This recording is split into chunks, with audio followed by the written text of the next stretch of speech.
Сәлеметсіздер ме, құрметті студенттер? Мен педагогикалық білім және менеджмент кафедрасының аға оқытушысы Албакирова Нұрдәулет ханымны оқу тәрбие процесінде құзыреттілік тұрғыдан келу пәні бойынша педагогикалық құзыреттілік тақырыбындағы дәрісті назарларыңызға ұсынамын. Дәріс бойынша қарастырылатын негізгі сұрақтар: педагогикалық құзыреттілік туралы түсінік, педагогикалық құзыреттілік құрылымы, мұғалімнің теориялық және практикалық дайындығы. Құзыреттілік дегеніміз қызметтегі тұлғаның жеке мүмкіндіктерін, оның белгілі бір мәселені шешуге жағдай жасайтын біліктілігін атаймыз. Педагогтың кәсіби құзыреттілігі педагогикалық іс-әрекетті атқару үшін қажетті теориялық және практикалық дайындықты атайды, және ол мұғалімнің кәсіби кәсіпқойлығын сипаттайды деп сәттен анықтайды. Педагогтың кәсіби құзыреттілік ұғымы мұғалімнің жеке мүмкіндіктерін білдіреді. Ол педагогикалық ситуацияларды дербес және тиімді шешуге ықпал етеді. Ол үшін мұғалім педагогикалық теорияларды және оны практикада қолдану білуі керек. Межериков мұғалімнің педагогикалық құзыреттілігі дегеніміз кәсіби іс-әрекетті орындаудағы теориялық және практикалық дайындықтарының бірлігі.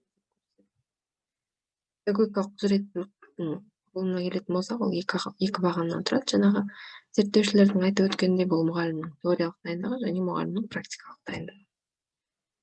Сонымен бұл теориялық және практикалық дайындық келесідей іскерліктерден тұрады.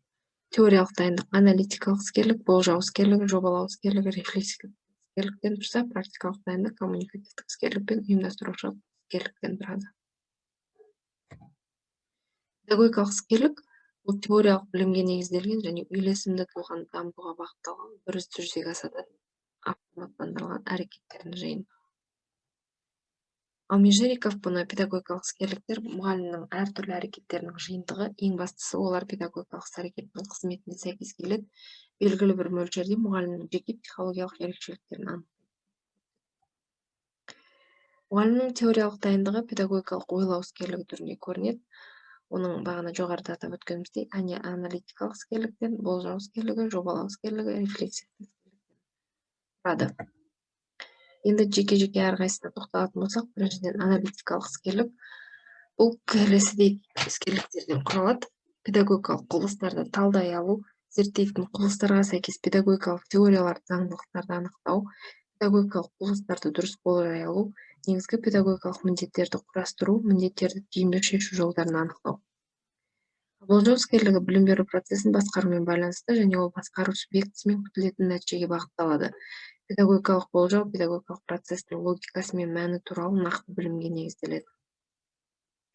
Болжау іскерлігі келесілерден құралады: білім берудің мақсаты мен міндеттерін анықтау, оларға жету үшін әдістерді таңдау, мүмкін болатын кедергілерді білу, оларды жою жолын білу, білім беру процесіне қатысушылардың уақыты мен күтілетін шығындарды болжау, білім беру процесіне қатысушылардың өзара әсерлесу мазмұнын жоспарлау.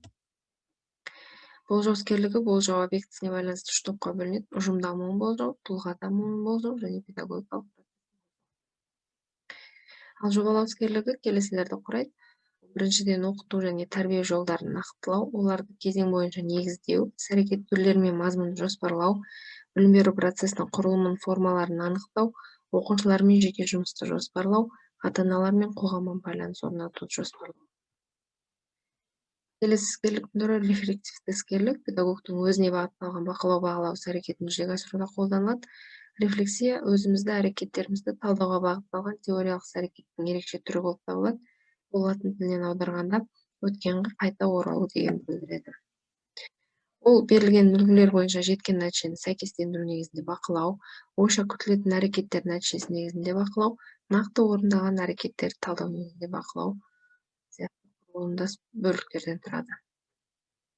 Мұғалімнің практикалық дайындығына келетін болсақ, бұл дегеніміз оның сыртқы іскерліктер арқылы, яғни байқауға болатын әрекеттер арқылы. Ол ұйымдастырушылық іскерліктен тұрады. Ал ұйымдастырушылық іскерлік мобилизациялық, ақпараттық, дамытушы, бағыттаушы іскерліктерден құралады. Мұғалімнің мобилизациялық іскерлігі оқушылардың оқуға деген зейінін аудару және тұрақты қызығушылығын дамыту, оқу дағдыларын қалыптастыру, оқу әрекетін ғылыми ұйымдастыру тәсілдерін үйрету, оқушылардың белсенділігін, шығармашылықтарын қалыптастыру, ынталандыру және жазалау әдістерін тиімді қолданудан тұрады. Ақпараттық іскерлік оқу материалын түсіндіру, оны алу және өңдеу әдістерімен байланысты қолданылады. Ақпараттық іскерлікті қолдану барысында ақпарат көздері білім беру процесінің мақсаты мен міндеттеріне сәйкес өңделеді. Ақпараттық іскерліктер төмендегі қабілеттерде көрініс табады. Пәннің ерекшелігіне, оқушылардың дайындығы, өмірлік тәжірибесі, жас ерекшеліктерін ескере отырып оқу материалын түсіндіруде, әртүрлі әдістерді қолдана отырып оқу ақпаратын беру процесін дұрыс ұйымдастыруда, ақпаратты қысқа әрі ұғынықты құрастыруда, көрнекі құралдарды тиімді қолдануда, оқушылардың оқу материалын меңгеру деңгейі мен сипатын оперативті болжауда қолданылады.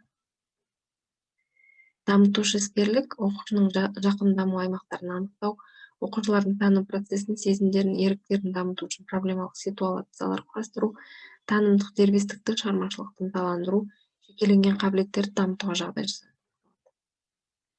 Бағыттаушы іскерлік тәрбиеленушілердің адамгершілік құндылықты ұстанымдарын және дүниетанымын қалыптастыруға бағытталып, оқу іс-әрекетіне және ғылымға деген тұрақты қызығушылығын, тұлғаның әлеуметтік маңызы бар қасиеттерін дамыту мақсатында бірлескен шығармашылық іс-әрекет ұйымдастырудан құралады.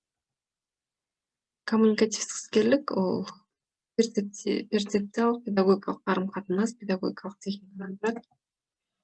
Перцепциялық іскерлік қарым-қатынастың басқаларды қабылдау, түсіну түріне көрініс табады. Ол үшін басқа адамдардың құндылық бағдарын білу керек.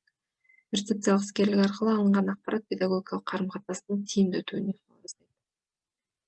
Педагогикалық техника келесі іскерлік пен дағдылардан құралады. Ол дұрыс жұмыс стилін таңдау, оқушылардың зейінін басқару, мұғалімнің сөйлеу мәдениетін дамыту, мұғалімнің өз денесін басқаруы, психологиялық жағдайды реттеу, әртүрлі сезімдерді білдіру техникасын білдіру, ақпаратты бейнелі жеткізе алу. Ал педагогикалық қарым-қатынас деген коммуникацияны орнату, дамыту, ұйымдастыруға бағытталған ортақ әрекеттің мақсаты мен мазмұнына байланысты туындайтын педагог пен оқушы арасындағы өзара түсінік пен өзара әрекет табылады. Сонымен педагогикалық құзыреттілік бұл мұғалімнің кәсіби тұрғыда жетілуінің негізін құрайды. Назарларыңызға рахмет.